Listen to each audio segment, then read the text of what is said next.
Well, like I gotta ask you about that because when he left and basically said, "All right, thanks, I'm out of here." Uh, what has happened since then upstairs in the front office? I don't think anybody knows on the outside except you, who are in the franchise inside circles and a reporter that they all know and trust and give stories to. They like you. Tell us what's happened to the franchise since he walked out on him. Well, I mean, he really didn't walk out on the Marlins. It was a very mutual, at best, parting of the ways there. So I think that's one misconception. I'm not sure how much of that will be discussed tonight.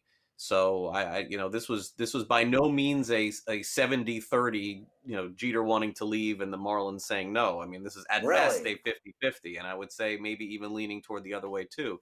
I don't think But people know that. it's true. But since he has been gone, they essentially have handed over a lot of the day to day and the power to their general manager Kim Eng, Right. who Derek hired in 2020 at the end of the 2020 season, despite the Marlins making the postseason there.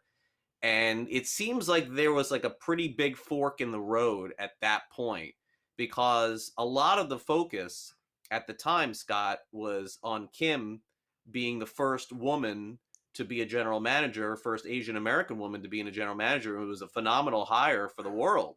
But at the time that it happened, the Marlins were on this run here of making the postseason and then beating the Cubs in the postseason. And then they hired somebody who had never been a general manager. So it doesn't feel like a start over, but it does feel like they took a step back at that point, and now they're finally starting to get on the track where they were in 2020. At least that's the way that I view it. She has a stellar reputation at high levels of baseball to get that gig. I respect her. Do the players think highly of her? Respectfully, I got 20 seconds. Yeah, I mean, look, it's hard. I think she needs more time to do the job. I think that's the easiest way that I could say it. The problem is, Scott, fans are very frustrated. It's been 5 years of no winning. Will she be given that opportunity remains to be seen. Wow. Well, that would suck. I mean, they got to give her a chance to do her thing. And I know she knows how to do it, obviously. So I think she deserves a better fate. I hope Baseball Donnie doesn't walk either.